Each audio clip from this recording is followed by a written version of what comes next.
Alam mo, hindi ko makalimutan sa'yo, ganito. Patapos yung film natin noon, yung You're My Boss. Biglang sabi ni Direk Tonet, kailangan ako yung magpe-present sa ending, English. Sabi ko, Direk, wag na, tatagal tayo dyan. Hindi ko talaga kaya yan. Maniwala ka, hindi tayo matatapos. Sabi ni Direk Tonet, sabi ni Inang, kailangan mo doon talaga ko. Ganun na, sige. Kinuha ko yung script, pinasulat ko. Tapos dinikit kong Alam ganun. mo sino nagsulat? Ikaw! Ikaw! Tapos, meron pag, di ba, dahil di ba, sige na nga, ano na Sabi nga. ko, ako na magsusulat. Binabasa ko talaga, kago, Diyos ko. Pero tapos ka na sa NCBA na hotel. HRM. HRM. Saka ano ko, valedictorian ako. Hindi, joke lang yun. Hindi, joke lang yun. Siyempre, iniisip mo, pamilya mo, iniisip ko, lola ko, mga kaibigan, papakita ka ng puwet. Hindi ko kawal. Ang hirot ang galing. Hindi ko makalimutan pa ang brief ko ng bench pa yun eh. Gagawin.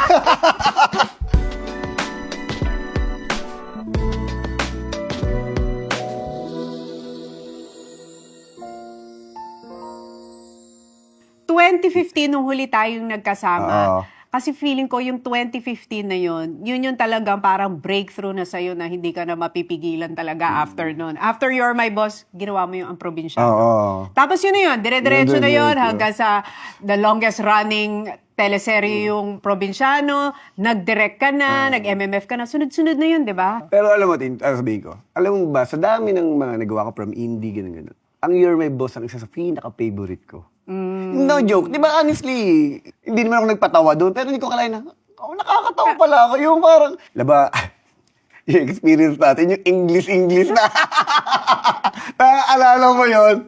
Hanggang ngayon, sinashare nila yun. Hindi ko talaga Yung English. Sabi, di matin. Alam mo ba yun ang challenge ni Coco? Paggawa mo sa kanya lahat, wag lang mag-Inglesan. Yung nag-uusap din kami, sabi ni Coco, mag-uusap tayo, Tin, pero wala tayong Inglesan. Sabi ko, game ako dyan. Wala tayong Inglesan, Coco. Hindi. Basta kung anong gusto Alam mo, mo. hindi ko makalimutan sa'yo, ganito. Patapos yung film natin noon, yung You're My Boss. Biglang sabi ni Direk Tonet, kailangan ako yung magpe-present sa ending, English. Sabi ko, Direk, wag na, tatagal tayo dyan. Hindi ko talaga Naalala ko kaya yan. Maniwala ka, hindi tayo matatapos. Sabi ni Direk Tonet, sabi ni Inang, kailangan mo doon talaga. Hindi ko talaga kaya. Sabi ko, Naalala ko yun, parang pamadaling araw na yan o umaga. Nagbubunuan pa kayo sa gilid. Talagang naghahagil kayo. Hindi ko gagawin yan. Hindi ko gagawin yan. Nakaganyan lang ako. So, sino kayang mananalo? Gagawin o hindi gagawin? Ewan ko kung tandaan mo. Ito ginawa natin. Ako, ganun na. Sige. Kinuha ko yung script. English eh. Di ba mag-present ako, ganun. Pinasulat ko. Sa mga writer, di ba? Tapos dinikit kong Alam ganun. ba sino nagsulat? Ikaw! Ikaw! Tapos, meron pag, di ba, dahil di ba, sige na nga, ano na Sabi nga. ko, ako na magsusulat. Tapos lahat, pinractice ni Coco, lahat ng eyeline niya, pag nagpe-present siya, kung saan tatama ang mata niya, nandun yung English. Meron ako tawa doon, meron isa nasa dadali. Nakaganon talaga. Binabasa ko talaga, Diyos ko. Alam mo, paggawa mo na lahat kay Coco, lahat, nudity magagawa niya yan, wag mo siyang ipa-English. Sige. Oo, yun talaga. Alam mo, Tin, ikaw naman, sa dami ng artista, ikaw napapansin ko, alam mo, isa sa matatalino. Alam mo bakit? Lagi ka lang tahimik, nagbabasa. Diba talang lahat ng artista, chikahan, ikaw nakatahimik ka lang. Ang talino tao talaga to. Ikaw ang gano'n. Pero si Coco, Pero ang gusto ko naman sa'yo, pag lumapit naman ako sa'yo, hindi mo naman pinararamdam sa akin na matalino ka. Binababaan mo ko, gusto mo jolog sana, sige. hindi, si Coco naman ang isang tipo ng artista, pag inupuan ka, dapat game ka. Kasi si Coco, pag kinausap mo siya, hindi kami nag-uusap tungkol sa pag-aartista eh. Pinag-usapan namin tungkol sa buhay, di ba?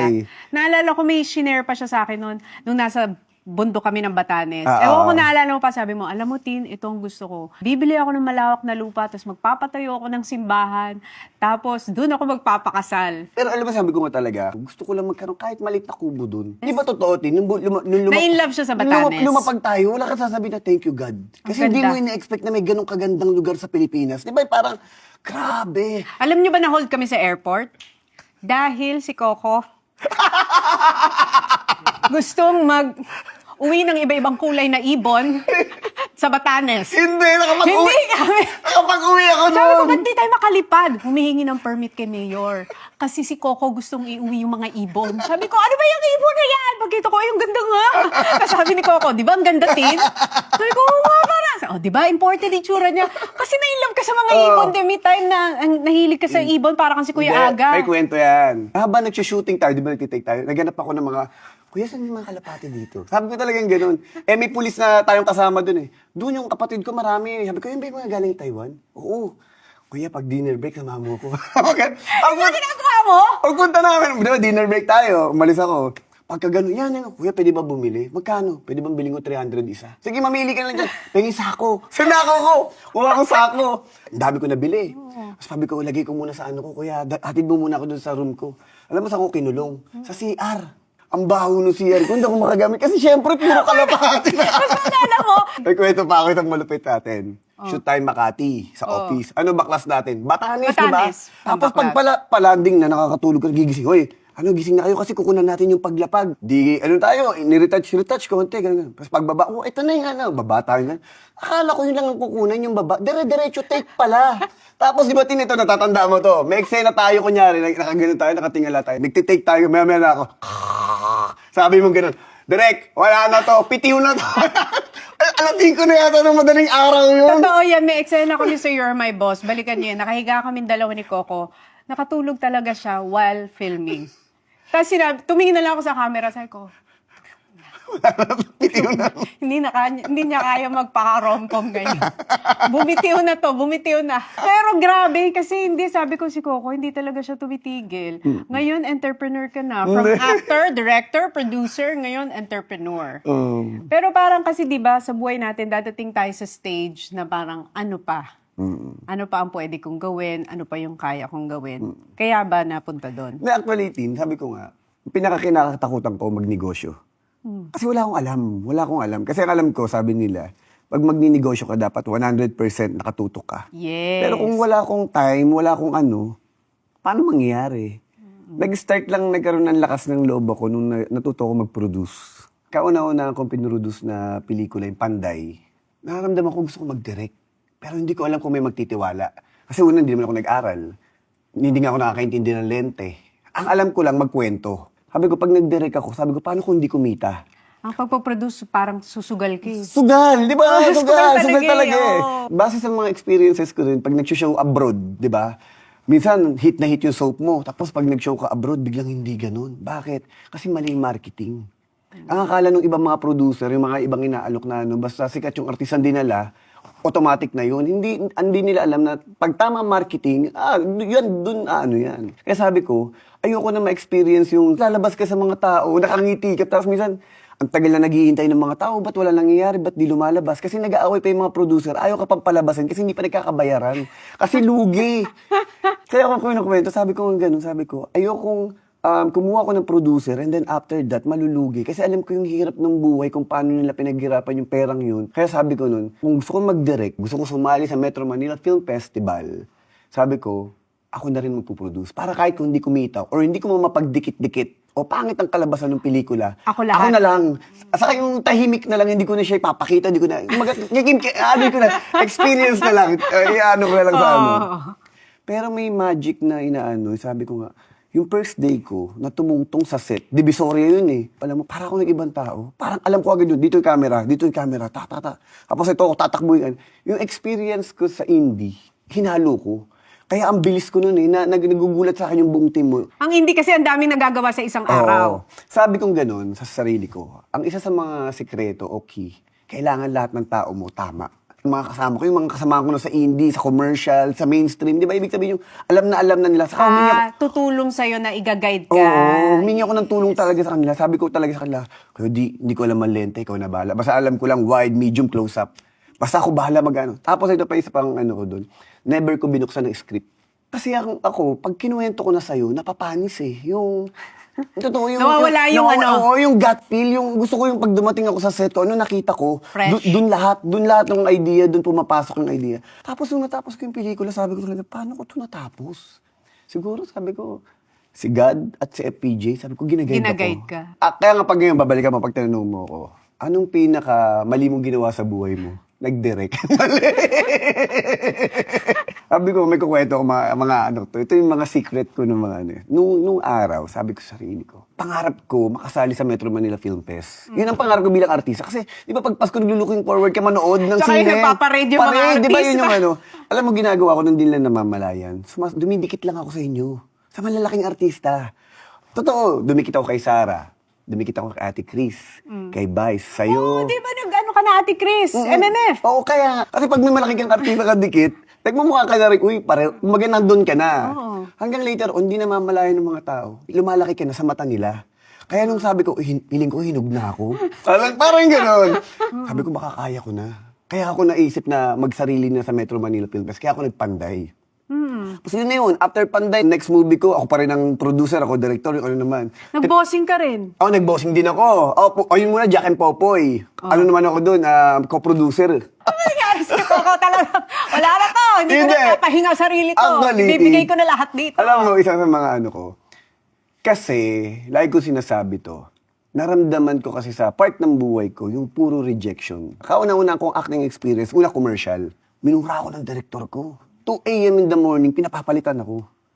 Kasi nga, hindi ako marunong umarte. Kasi nung una, nagmumotor-motor lang ako, ganyan, okay lang, lalaro lang. Nung nilagay yung camera sa harapan ko, hindi ko na alam kung saan ako titingin, lente na nakikita ko, tapos nagalit. Siyempre, pahiya ako, 200 kaming talent eh. Ang dami namin. Sabi ko, hindi ko nahayaan mangyari to. Kaya mula nun, sabi ko, every time na may trabaho ko, nakatutok talaga ako, nakaganyan ako. Kasi nga, Naaral mo na. gusto ko matuto eh. Pero, kung babalikan natin, nung bata ka, ano talaga pangarap mo? Seaman. Hindi ka. So, dahil... Sa barko. Kasi lola ko noon, nagtatrabaho siya sa Laking lola buwan. kasi si Pakilera Coco. siya, oo. Tapos sa abilidad niya rin sa buhay, hanggang pinagluluto niya na yung mga boss niya. Hanggang nakaipon, tapos lola ko na nagpapautang dun sa Laloma, sa mga paninda-paninda. Nung 9 years old ako, kasama na ako lagi ng lola ko, kami naniningil. Pati sa Quiapo. Oo, sa Quiapo kami. Pag nagsisimba, ayun, Ang kinukwento ko cute sa nga Quiapo. eh, diba? Tapos ngayon siya na si Batang Quiapo. Dati nung bata lang siya, pakalat-kalat lang siya sa Quiapo doon. At sabi ko dati, kaya kung ganito kasipag, siguro inaano ko din.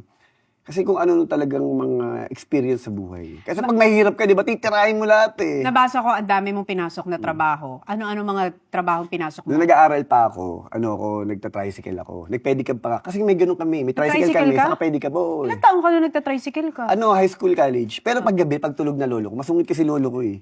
Kasi inaano ko, pambaon. Yung para may Sino mo, diskarte ka. nag-tricycle driver si Coco. Tricycle, nag-waiter, nag-dishwasher, nagtrabaho, nag-room boy din ako, nag-hotel din ako eh. Pero tapos ka na sa NCBA ng Oh, hotel. HRM. Oh, HRM. Saka valedictorian ako. Hindi, joke lang yun. hindi, joke lang yun. Naniniwala na ako eh. Okay, so HRM. Kaya nagtrabaho ka sa hotel. Oo. Lagi naman ako tanggal. Bakit? Maloko rin kasi ako eh. Yung mga, alam mo naman sabi ko. Kalokohan. Oo, kahit nung nagka-college ako, medyo tarantado ko. O paano ka napunta Canada? Kasi ito na ngayon, di ba, alam naman natin na lahat ng Pilipino, sabi natin na pangarap natin makapagtrabaho abroad para ma-out natin sa kahirapan ng pamilya natin. Kaya ako talaga totoo, nag-artista. Nung sinabi sa akin ni Ferdy Lapus na may concept siya na naiisip sa akin at malaking potential ito ilaban abroad, hindi ko na narinig yung concept, hindi ko na naintindihan lahat. Nung abroad na lang talaga naman sa akin. Kaya nung ginagawa ko yung pelikula ko na first movie ko, 2004, yung Masahista, gay film. Alam mo, sabi ko nga, pag ina-analyze ko ngayon, hindi ko ma-realize na kung tutuusin, ako ang medyo mahirap yung pinagdaanan. Kasi, biruin mo first movie ko, gay film. Pwede ka ma-typecast. Oo, sa akin, ito kasi yung gay film naman na ginawa naman namin talaga, panlaban. So hindi ka pa nagka-Canada nito? Nag-Canada ka na? Hindi pa. Tapos nung natapos namin pelikula, yun na nga, nung may love scene kami ni Kuya Alan Paule, kailangan ko na magubad. Conservative ako, tayo laki ako sa lola ko. Laki sa Sabi ko, lola. paano ko gagawin to? Siyempre, iniisip mo, pamilya mo, iniisip ko lola ko, mga kaibigan mo, papakita ka ng puwet. Hindi ko kaya. Hindi ko kaya. nagawa? Hindi ko ano. Anong nangyari kasi ganito, di magubad na ako. Ang daming mga bading na nanonood, ganun. Parang kinaabangan yung love scene. Sabi ko kasi, parang nakalimutan ko may love scene ako na magpapakita ng puwet. 1 oras na hinto yung shoot. Parang bang tumahimik yung buong paligid. Parang ang pinararamdam sa'yo, parang nag-iinarte. Parang Ikaw na lang ang hinihintay, parang ikaw yung may problema. Parang, alam mo na yan, di ba, nung tinanggap mo to, bakit yung gagawa mo na, bakit biglang may ganyan? Ikaw na lang cause of delay. Oo, cause of delay. Parang may problema. Nakaka-pressure, di ba? Nakatahimik ako gano'n, sabi ko. Tapos nararamdaman ko na, sabi ko talaga sa sarili ko, sabi ko, gagawin ko to para sa pamilya ko. Yun lang. Kasi nga, ang ano ko, motivation ko makapag-abroad. Kaya nung mag-ano ako, nung ito na yung nakaganon yung camera, makikita yung puwet. Ang hirap tanggalin. Di ko makalimutan pa ang brief ko ng bench pa yun eh. Ayun, and then Grabe. after that, gano'n. And then after Hindi, that, pero grabe inisip mo, no? Hindi, ito gagawin ko to sa pamilya ko. Okay? Kasi ang daming fear eh. Paano kung ma-typecast ako dito? Paano kung ito na lang ang tingin sa akin? Di ba? It's either malabel ako na baka gay siya or number 2, bold star. oo. Pero naging label mo yun nung nagsisimula Ito ka. nga, ito ang pinakamasakit na nangyari sa akin. After that movie, lumaban agad ako sa Locarno Film Festival. Hindi namin inaasahan. Nanalo kami. Kami yung best film that time. At that time, kasi nung pumunta ako doon, mindset ko noon, pag mag-abroad, first time ko eh, kailangan naka-formal attire. So pagdating ko, nakita ko nung nila Direk Dante sa ni Kuya Perdi, talaki ng maleta mo. Hindi ko sinasabing magti-TNT ako. Hindi, wait, ito lang ano ko eh. Ilan days lang kami. Mag-TNT rin pala. Yun talaga ang ano ko. Pagdating namin doon, di ikot kami ng ikot, ganyan. Ako naman nag-o-observe, nakikiramdam na, ang totoo, naghahanap ako ng mga Pilipino malalapitan ko. Hanggang dumating kami ng point na nakakita kami ng parang kainan doon, mga Pilipino. Yun, kinaibigan ko na, chinika ko, ganyan. Hanggang nakausap ko na sila, hanggang sinabi na nila sa akin, kung gusto mong mag-TNT, dito ko tumira sa amin. Eto na ngayon, buo na yung plano ko. Hindi ko sinasabi Makakapag-abroad ka na. makakapag-abroad na ako. Iwanan mo na yung pag-artista. Biglang in-announce na nanalo kami. Nung nanalo kami ganun, syempre tuwan-tuwa lahat. Pero ako, alam mo yung tuwa ko, half-hearted lang. Masaya ako para sa pelikula, pero hindi ako makakasama Wala dun yung dyan. puso Wala doon mo. yung puso ko. Nag-inuman kami after nun. Sabi ko kala Direk Dante sa akin kay Perdi nun, Direk, may aminin ako. Sabi ko, baka hindi na po ako makasama pabalik eh. Kasi po, sabi ko, may titira na po ako. Sabi ko, ginawa ko lang naman talaga yung film para mag-TNT, para magpagtrabaho abroad. Sabi ko, sana po payagan niyo ako. Siyempre, nagpanik ngayon. Hahanapin ako sa immigration pagbalik eh. Group kami nagpunta eh. Ang tatamaan, producer. Ko, baka naman magkakaproblema producer. Sabi ko, Kuya Perd, sabi ko, kasi ito lang mo naman, di ba? Nung narinig ko sinabi mong abroad, ito talaga yung ano ko eh. Sabi niya, nanalo tayo, malay mo, pagbalik mo doon maging Piolo Pascual ka. No joke! Hindi Talaga, nga. ayun ang sinabi na sa akin.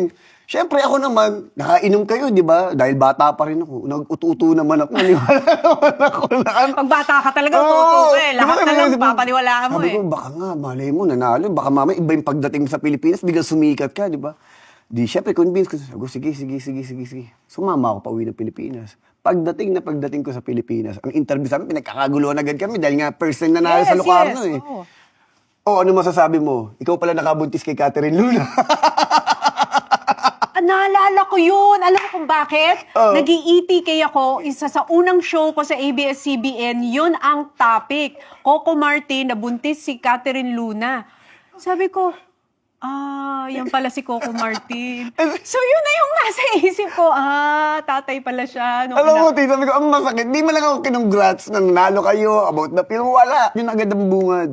Kaya sabi ko, after nun, di puro ganun. Walang congrats. Tapos, nung movie rin yun, nanalo na ako sa YCC, yung Critic Circle. Oh. Nanalo agad ako doon para doon sa first movie. Best actor? Best actor. Wow. Pero, hindi ko rin siya inintindi. So hindi mo pa nararamdaman na mag-aartista na ako? Hindi. Walang ganun? Kasi hindi ko talaga inano na mag-aartista ako.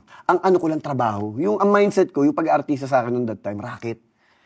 Kahit yung first movie ko, racket.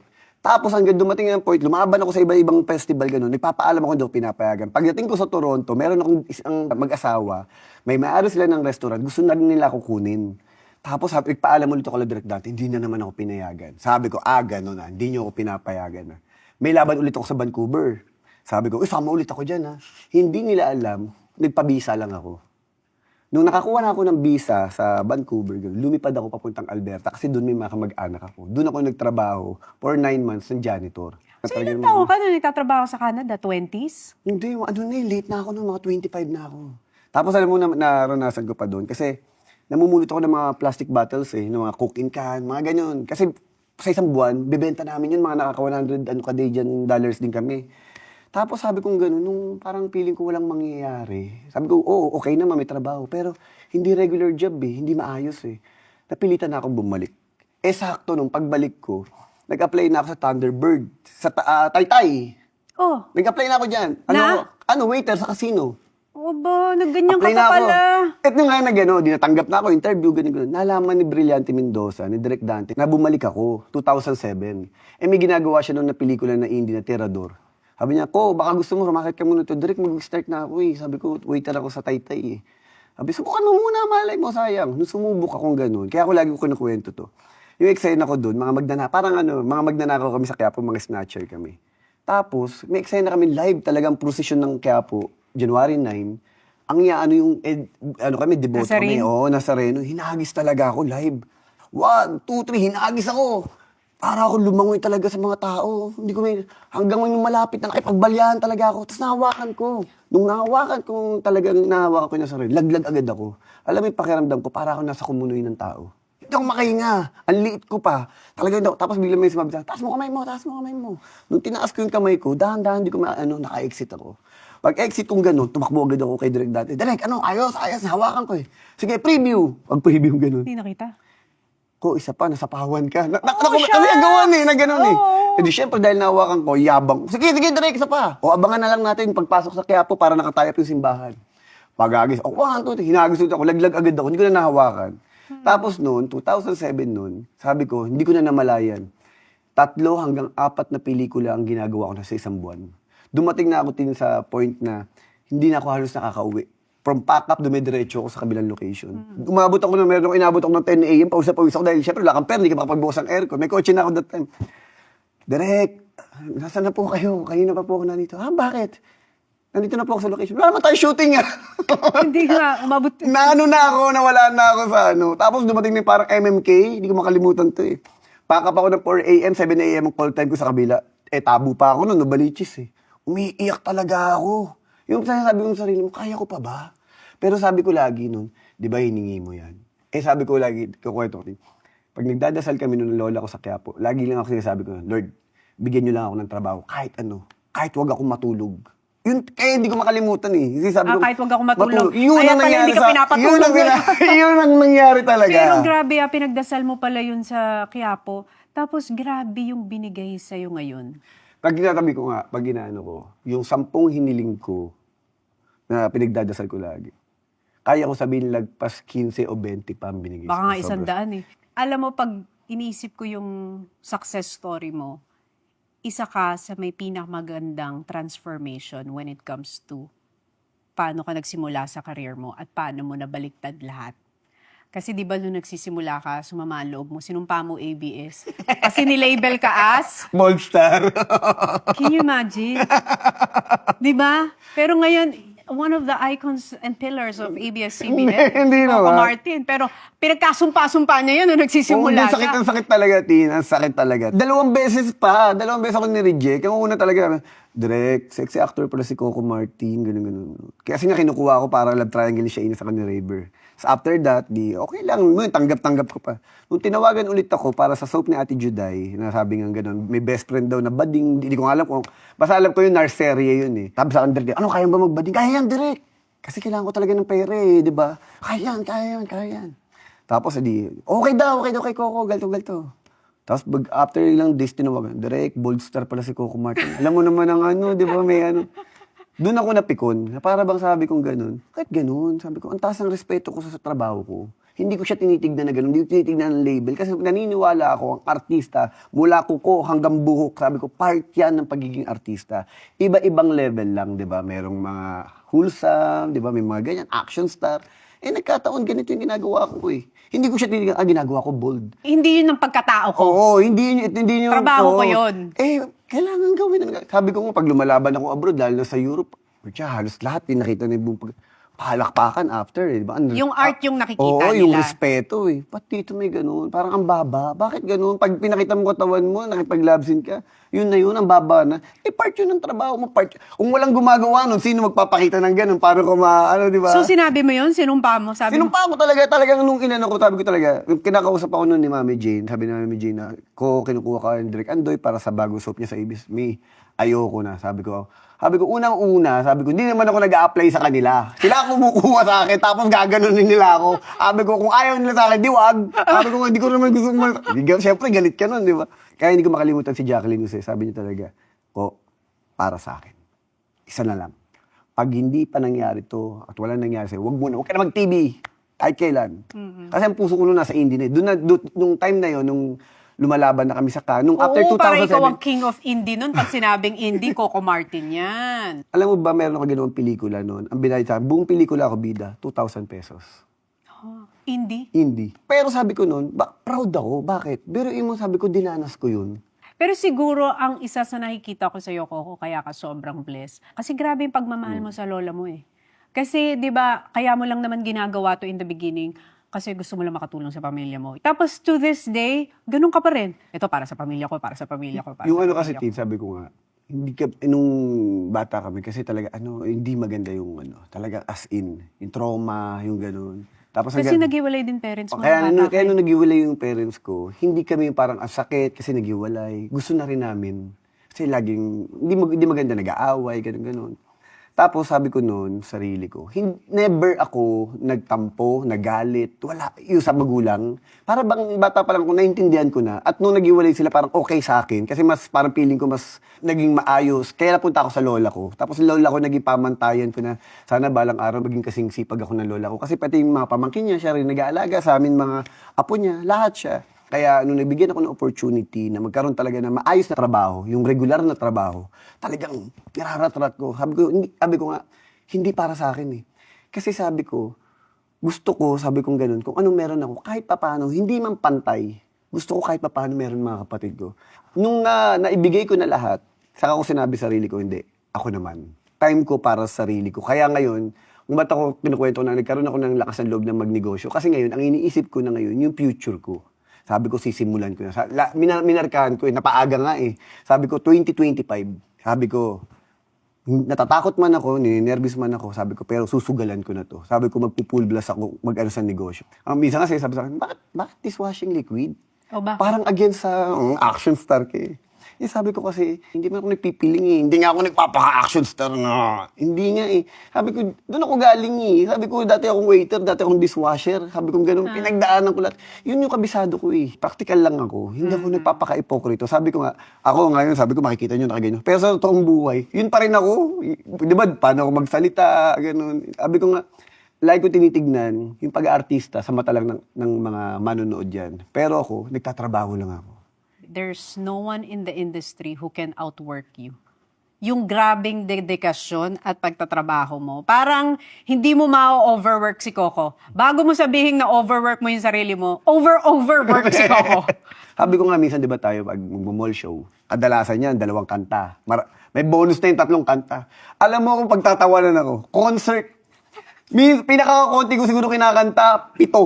Pinakamarami, 13. Alam mo bakit ko inaano yan? Kasi, ito sinishare ko lang to para doon sa mga kasama natin. Kasi dapat, pag tumungtong ka, kahit anong trabaho, more than 100% ang ibibigay mo. Kasi lagi ko sinasabi ganun, ang tagal nila naghintay. Tapos 2 kanta lang, tapos parang, wala. Okay din yun. Pero ako kasi ang gusto ko, mamarka ako dito. Tapos kanina nakakatuwa kasi sabi mo, ang nagpa-uwi sa'yo ay si Ferdy. Ang sinabi is, pag uwi mo, magiging Piolo Pascual ka na. Eh, sobrang idol ko pa naman kay PJ. Eh, ano ka ba? Magkaka-level na kayo pag sinabi ng mga icons. Layo. No. Hindi. Ako, for me, pag sinabi ng icons in the industry, papunta ng pa-legend levels, ikaw na yan. Hindi. Piolo, Coco, Lloydie. Alam mo, ganito nga, pag kami ni Kuya PJ, kasi lagi kami magkasama pag nag-aasap, kami Alam lagi... mo, kaupo lang ni PJ dyan. Talaga? Yes, oo. Kami drinking Pero buddy nakakatuwa dahil ni Kuya PJ. nabanggit mo Lagi ko siya. sinasabi, alam mo, hindi ako nahiya talaga sa kanya. Sabi ko, alam mo, Kuya PJ, alam mo ba dati, may mga CD mo pa ako. Oo, hindi pa ako ng CD. Siyempre, hindi siya makapaniwala. Totoo ba yan? Sabi ko, nahiyaman ako, pero gusto kong malaman niya na parang iniidolo kita. Ngayon, considered ka na ikaw na ang iniidolo ng mga batang artista. Pag nag-artista ako, sana maging Coco Martin din ako. Nako. Pag naririnig mo yun, anong pakiramdam nun sa'yo? Pag ikaw na yung iniidolo ng mga baguhan sa industriya. Hindi, honestly, syempre nakaka-proud. Ang sarap din sa pakiramdam, pero like kung ang inaano sa kanila, hindi madali yung trabaho kasi natin, di ba? Actually sa akin, unang-una yung discipline, yung mindset, di ba? Kasi, di ba yung parang, ang daling sumikat. Sa panahon ngayon lalo. Pero ang mahirap yung paano mo ma-maintain. Yung paano ka nandun. Kaya ako isa ko saludo kay Kuya PJ. Ito mo hanggang ngayon, si Kuya PJ. Kasi bakit? Napakabuting tao, napakagaling makisama. sipag din. Pati sa sarili. Di ba? Kita mo, ganda ng katawan. Di ba? Inaaral niya lahat. Kumbaga, nasa sa'yo yan eh. Kung paano mo yan.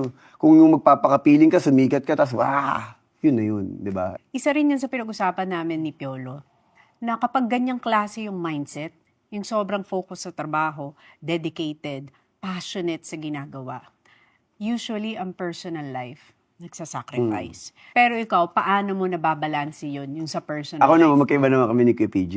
Ako naman, nagugulat ang pamilya ko. Sa mas marami kong trabaho ngayon dahil nga, because sa Batang Quiapo, mas may oras ako sa kanila. Kasi ang mindset, pagkapakap, uwi. As in, uwi. Ang lagi kong nasa mindset, nasa trabaho pa lang, bibilisan ko. Ko to. Kasi gusto ko nang umuwi. Ganun lagi. Kaya, honestly, alam naman nila, si Jules, ano siya? Paano mo nagagawa? Paano mo At saka yun ang napansin ko sa'yo lately. Open ka na sa love life mo. Naalala ko noong 2015, itanong mo lahat sa kanya. Bold lahat, hindi. Tanong na lahat dyan, pero wag mong tatanungin sa love life yan. Kaya pag nag-uusap kami ni Coco nun sa set, di ko tatanungin sa love life. Puro kami, magsikap tayo. Pangarap sa buhay. Pero off limits ang love life. Pero ngayon, open ka Alam mo, na. Tin, hindi ako open. Meron lang ako mga certain na kahit pa paano, Nababanggit mo sinishare. na. Oo, nababanggit. Oo. Ayoko naman ipagkait kay Jules na hindi man lang kami makalabas, makakain, hindi ko man lang siya masuportahan, di ba? Kung ano lang yung... Uy, ngayon sumusupport ka na. May pabulaklak na. Sabi ko, wow, this is really the new Coco.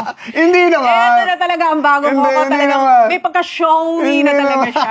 Sabi ko, aba, may pabulaklak na ngayon si Hindi Coco. naman. May mga pagbisita ka na ng gano'n. Hindi kasi alam mo. Expressive ka na hindi, ngayon. alam mo kasi, Tin. Sabi ko kasi dati lahat yung nakatago eh. Siyempre minsan, alam ko, hindi man niya sa akin sinasabi na para bang, ano to, habang buhay na lang na parang never mo kung, alam mo yun, di ba? Ako yung parang, in a simple way, na minsan, one time nga, yung Saving Grace, di pumunta ako doon, di may bulaklak ako. Ayoko na ako mag-abot, kayo na mag-abot. Naiya ako eh, kasi parang, hindi mo corny, personality. hindi ko personalidad, hindi ako yung, Hindi niya personality Naiya. talaga. Sabi ko talaga, iabot nyo na.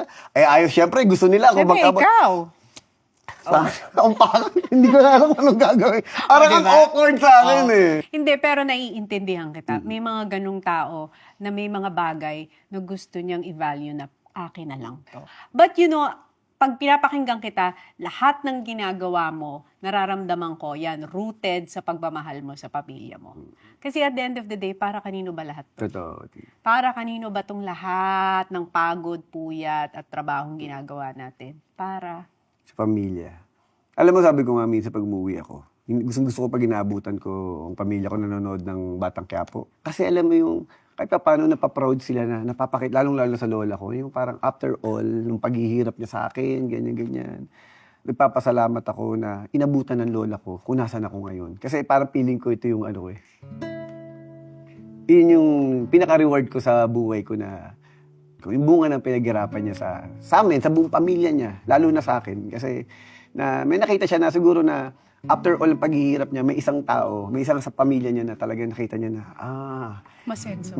mayos. Para sa akin ngayon, yun yung fulfillment. More than anything na kung ano man material na meron ako, ganyan. Hindi yun eh. Sabi ko ngayon, yung natupad ko yung pangarap ko para sa pamilya ko. Lalong-lalo sa mga kapatid ko na hindi lang ako yung nagkaroon na maayos na buhay, pati sila. So pag sinabi sa industriya at sinabi sa Pilipinas yung pangalang Coco Martin, ano yung gusto mong maisip ng mga tao tungkol sa'yo?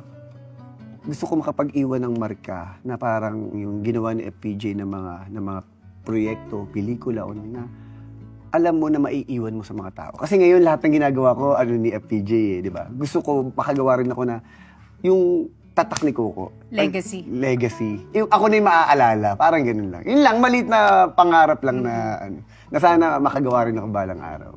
At kung may isang bagay ka na ipinagpapasalamat sa buhay mo ngayon, ano yun? Yung binigay sa akin yung pagkakataon na makapasok ako sa industriyang to. Kasi dahil dito, natupad kong lahat ng mga pangarap ko. Dahil dito, naayos ko pamilya ko. Kasi pag sabi nga nila, kung papipiliin ka, peace of mind o popularity. Di ba? Siyempre, sasagot mo dyan, peace of mind. Ako hindi. Popularity. Bakit? Kasi nung naging popular ako, dumating yung point na nagkaroon ako ng peace of mind kasi naayos ko yung buhay ng pamilya ko. Kaya meron akong bagay na isa mapagmamalaki, yun. Naayos ko yung buhay ko. Naayos ko yung buhay ng pamilya ko.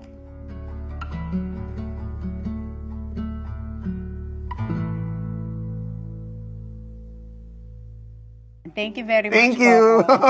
Ang dagdal ko! Pupunta pa siyang Batangas. Ay! Kanina yan.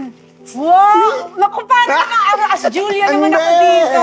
Talaga naman. Alam mo kung bakit? Alam mo kung bakit? Bakit? Ibig sabihin, may pera na ako pambili mo. Parang hindi ko na-experience ito nung You're My Boss. Pero ngayon, wow! Talagang iba na talaga si Coco. Thank you. Thank you.